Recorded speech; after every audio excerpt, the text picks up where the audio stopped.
Hai, Assalamualaikum warahmatullahi taala wabarakatuh dan salam sejahtera kepada semua. Cikgu ucapkan kembali semula ke channel Cikgu Izan, channel yang akan kamu mempelajari subjek Bahasa Melayu bagi sekolah rendah tahun 5. Jadi apakah tajuk dan juga topik yang akan kamu pelajari pada kali ini?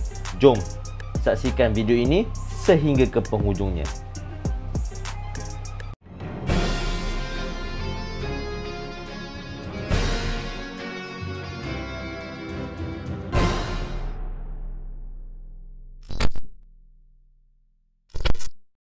Baiklah, kita teruskan video pengajaran kita pada kali ini. Tema yang kita telah masuk ialah tema 5, iaitu Jati Diri, Patriotisme dan Kewarganegaraan, Unit 13. Tajuk pada kali ini ialah Pengorbanan Demi Tugas.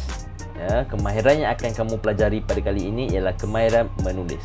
Jadi, sementara menantikan kamu membuat persiapan untuk membuka buku teks kamu dan juga membuat persiapan buku latihan kamu, muka surat pada kali ini ialah muka surat 100. Jadi, jangan ke mana-mana, saksikan paparan jawapan bagi aktiviti dari video yang lepas. Jangan ke mana-mana, kita jumpa selepas ini.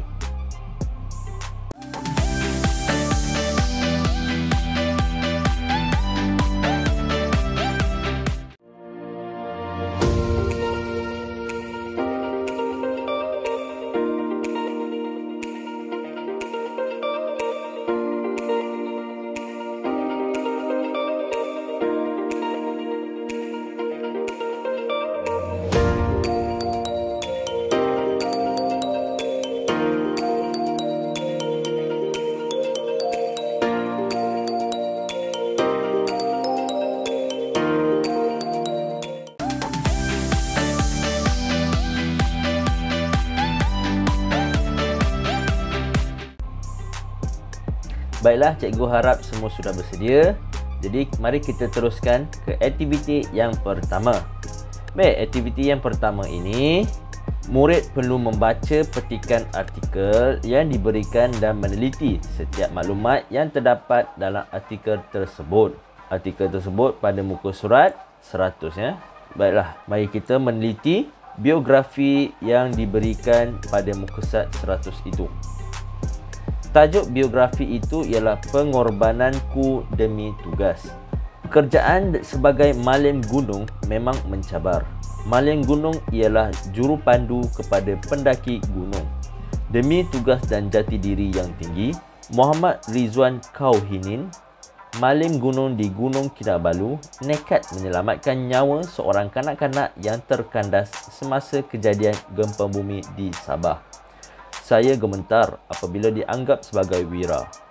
Padahal saya hanyalah insan biasa. Sumbangan saya itu kecil berbanding dengan pengorbanan anggota keselamatan yang menjaga kedaulatan negara, kata Muhammad Rizwan kepada pemberita. Muhammad Rizwan hanya merendahkan diri dan menyifatkan dirinya masih seperti malim gunung yang lain yang mencari rezeki dengan membawa pendaki ke puncak Gunung Kinabalu. Saya berkorban dengan ikhlasnya tanpa mengharapkan sebarang balasan dan bagi saya, semua maling gunung ialah wira, jelas beliau. Berkat kerjasama semua, maling gunung dapat menyelamatkan pendaki yang terkandas. Maling gunung membuktikan bahawa mereka juga boleh berbakti untuk tanah air. Tugas murni mereka dapat meningkatkan keyakinan pendaki untuk terus meneroka keindahan puncak Gunung Kinabalu. Muhammad Rizwan dianggap wira oleh pemimpin negara. Atas dedikasi itu, beliau dinobatkan sebagai ikon kebanggaan negara ketika sambutan Hari Kebangsaan pada 31 Ogos 2015. Beliau juga dianugerahi darjah kebesaran Bintang Setia Kinabalu. Jadi, biografi pada kali ini ialah mengisahkan tentang insan yang bernama Muhammad Rizwan Kauhinin yang dianggap sebagai wira yang telah menyelamatkan nyawa seorang kanak-kanak yang terkandas di Gunung Kinabalu. Malim gunung. Dia Malin Gunung ni dia telah jelaskan tadi ialah pemandu arah untuk menaiki Gunung Kinabalu. Gunung Kinabalu ni sangat tinggi. Jadi tak ramai yang pernah mendaki sehingga ke puncak. Kalau kamu nak tahu, Gunung Kinabalu ni juga menjadi satu ikon negara yang terdapat pada duit RM1 kamu. Kamu buka duit RM1 tu, dekat belakang tu tak silap cikgu ada Gunung Kinabalu. Duit RM1 sekarang ke duit RM1 yang lama? Cikgu tak pastilah. Lupa. Ada duit dekat duit RM1 ada Gunung Kinabalu kat belakang. Itulah artikel tentang biografi Muhammad Rizwan Kauhinin yang dianggap sebagai wira. Dan telah diberi anugerah. Sumbangan beliau ini telah memberi anugerah darjah kebesaran bintang setia Kinabalu pada tahun 2015, 31 Ogos 2015. Walaupun beliau menerima pingat kebesaran setia Kinabalu, beliau tetap merendah diri. Jadi itulah nilai yang murni terdapat dalam diri beliau. Beliau menganggap semua malin gunung di Gunung Kinabalu adalah wira kerana mereka juga berjasa kepada negara, kan, memastikan keselamatan para pelancong untuk mendaki Gunung Kinabalu sambil menikmati keindahan alam. Jadi itulah ceritanya. Baiklah, jika kamu jelas, kita akan pergi ke aktiviti yang kedua. Baiklah, di aktiviti yang kedua ini, kamu perlu menjawab soalan secara kritis dan kreatif. Jadi macam mana? Apakah bentuk soalannya? Kita lihat di bahagian bawah itu. Terdapat 5 soalan pemahaman yang berkaitan tentang biografi yang telah terbincangkan tadi. Baiklah, kita pergi satu persatu soalannya dan kita bincang bersama-sama. Baik, soalan yang pertama. Malin Gunung Muhammad Rizwan tidak mahu dianggap sebagai wira. Mengapa? Mengapakah individu ini, Malin Gunung ni yang bernama Muhammad Rizwan ini tidak mahu dianggap wira walaupun dia sudah berjasa? Mengapa? Ada di dalam cerita itu dia telah jelaskan. Di perenggan mana, di barisan ayat yang mana, cikgu tak akan nyatakan. Kita telah bincang di bahagian satu tadi, ada sebab dia. Cikgu ada sebut tadi. Kamu semak, kamu baca di perenggannya awal-awal cerita, dia ada jelaskan. Baik, kita pergi ke soalan yang kedua. Bagaimanakah negara mengiktiraf jasa dan bakti beliau? Apakah negara memberi sumbangan kepada jasa dan bakti beliau? Apa negara beri pada beliau dalam cerita tadi?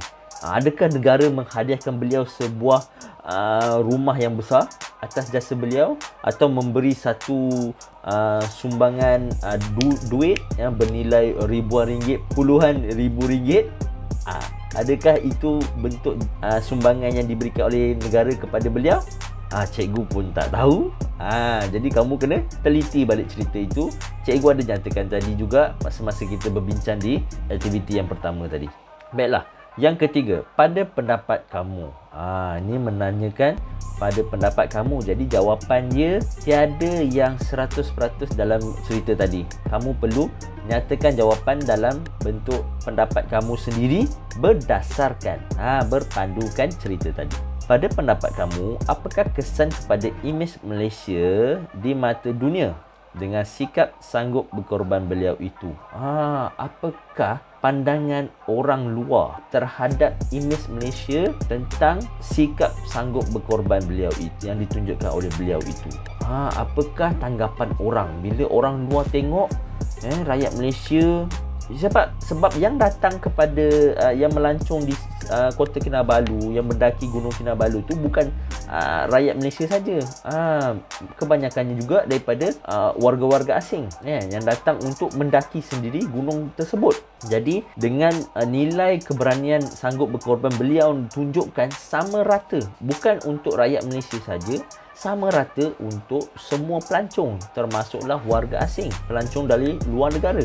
Jadi apakah tanggapan rakyat asing tu, masyarakat warga asing tu terhadap orang tempatan malin gunung seperti Encik Muhammad Rizwan ini yang telah ditunjulkan?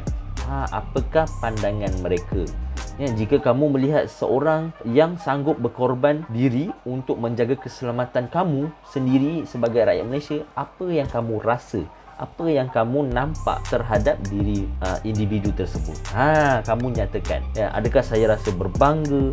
Saya rasa begitu selamat? Saya rasa begitu aman kerana keselamatan saya selalu dijaga, ya, keselamatan saya dititik beratkan, diambil berat oleh pihak-pihak tertentu kan.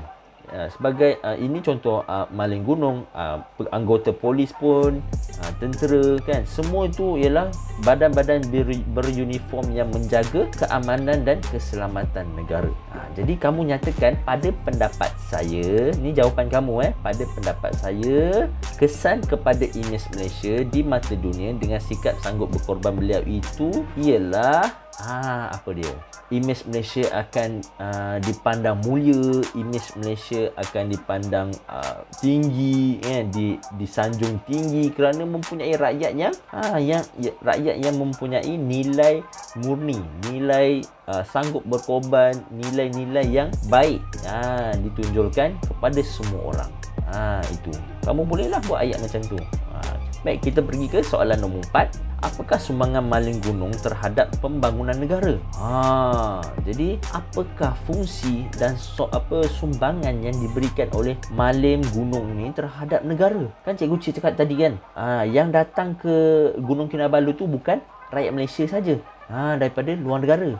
Faham tak? Bila luar negara ni datang ke Malaysia, lebih ramai pelancong yang datang, ekonomi Malaysia akan menjadi akan menaik, akan tinggi. Jadi jika dengan perkhidmatan yang diberi oleh maling gunung ini, perkhidmatan yang bagus, perkhidmatan yang baik, menaikkan imejnya negara, jadi apa akan berlaku selepas itu?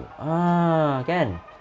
Lebih ramai pelancong yang akan datang kerana adanya maling gunung yang bagus dan juga beretika macam Encik Rizwan tadi. Betul?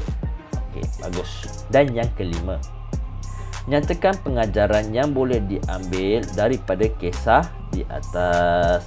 Apakah pengajaran yang kamu boleh terima, yang kamu boleh terapkan dalam diri kamu? Kamu boleh ambil contoh, ambil pengajaran.